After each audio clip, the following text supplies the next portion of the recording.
this larger idea of heritage tourism that we really haven't talked about. I guess maybe all of the stuff that we have been doing is heritage tourism, but particularly Fort Sumter, but all these places that are places that try to educate people about past events or people in the past, as opposed to other places, maybe like an art museum or something like that, that isn't targeted that way. That's what we're sort of thinking about. Magnolia Plantation, I would say, is a heritage place. Fort Sumter is a heritage place. I would say everything that I have you doing is sort of a heritage thing, as opposed to like adventure. Though that I would say that's also a place of public memory. It depends, but in any case, so authenticity is the information you're getting authentic. Is the experience you're getting authentic? Is this real? As opposed to no, this is just fake. This isn't real. This is a mirage. So that's one thing. Commodification is another thing. Are they just trying to rope people in to come to these little places to make money? Is it just more entertainment? Is it Disneyland? That's another sort of a thing to think about. And then his idea, the approach of looking at a place, and I have pages 93 and 94 here, but I mean 193 and 94. The whole idea here about approach of looking at the place is this notion here that he's wanting to look at the place, but he's also wanting to interview folks and understand the affect, how they are impacted with the relationship they have with a particular place, but also basically he is particularly interested in how, and I'm interested in this as well, how places merge with spaces and how things are sort of all over the place. And so, I mean, really, he talks about, again, how I just said this about interviewing folks and seeing how people respond. So, look at place and then interview folks. But again, that whole paragraph here before that first section, I think, is really, really important. He says, debates over heritage tourism generally and sites like the MQSH in particular often revolve around concepts of authenticity. Is it real or is it not real? Is it fake? And commodification, as I just said. Many of these debates, now this is what's important. This is sort of what I was referring to. Many of these debates falsely present the matter as one of either or. It's either real or it's fake. That is a problematic thing here. Suggesting that such places are serious or frivolous, educational or entertaining, authentic or inauthentic, and historically accurate or devoted to nostalgia and kitsch, thus neglecting how visitors ascribe meaning to and inscribe their own practices within heritage sites.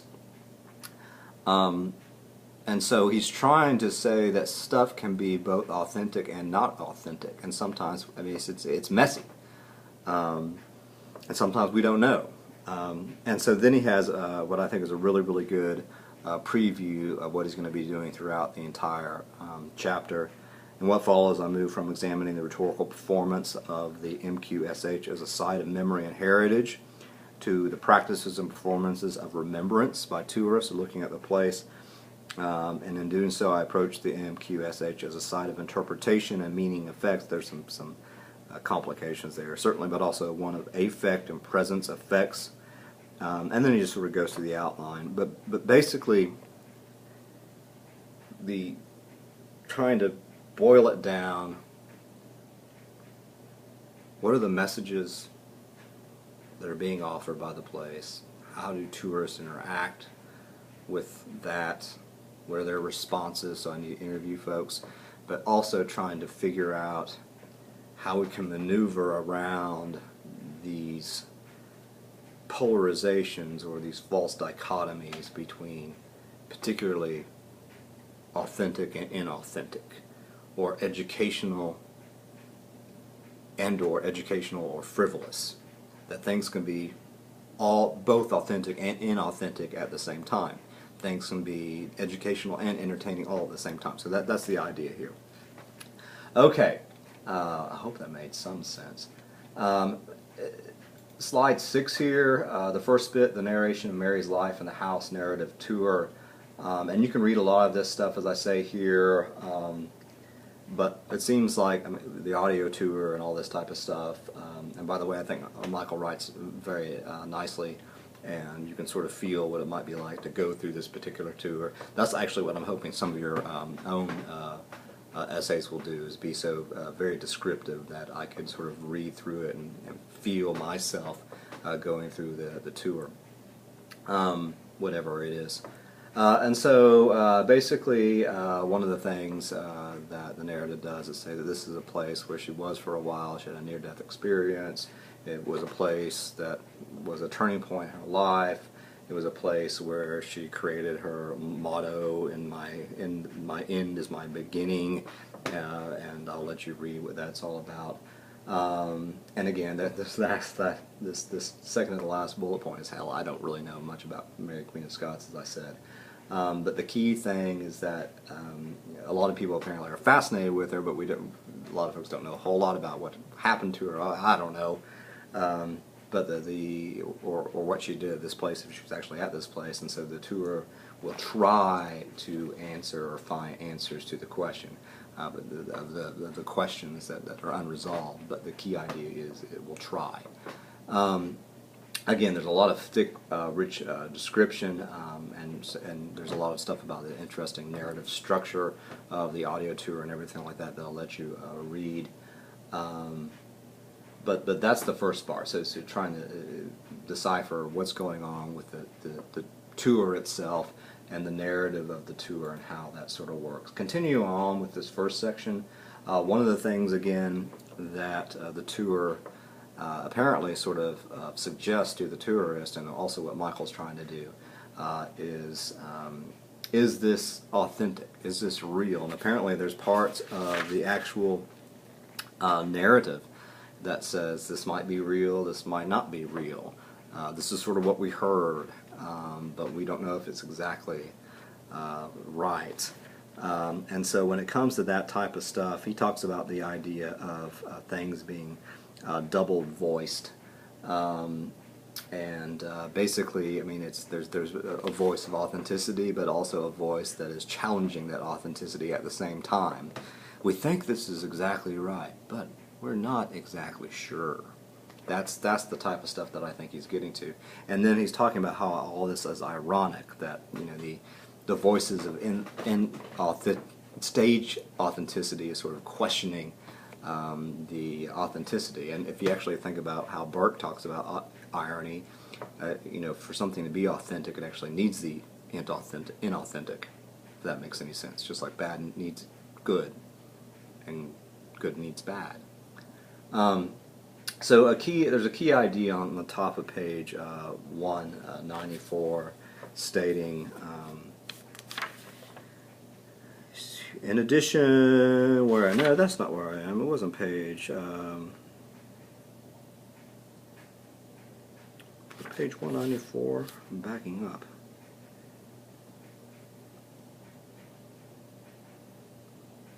I think I'm at another page.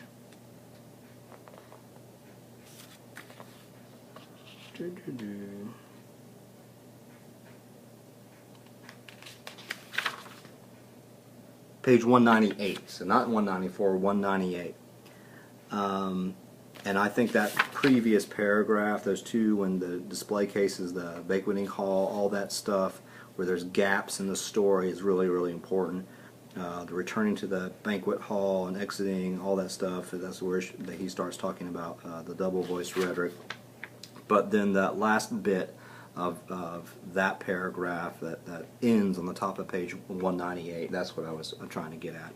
In addition to inviting visitors to question the authenticity of the objects it displays, which I asked a lot of questions that is this real? Is this not real? And apparently the tour in Scotland where it says this might be real, this might not. The MQSH, in effect, ironically distanced itself from itself, too.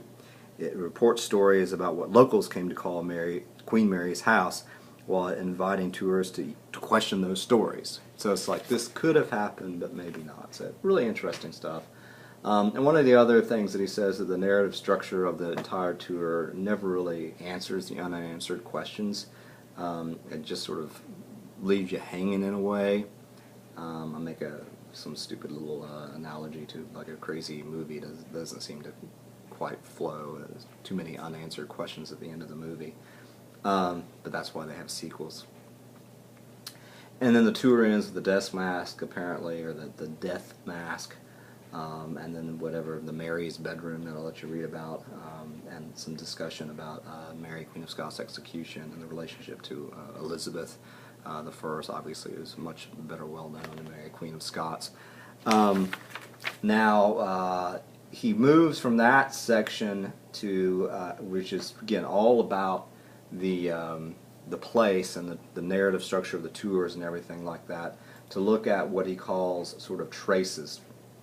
And one of the things that I found is that on page 200 there is an incredible review of really the main points of the previous section.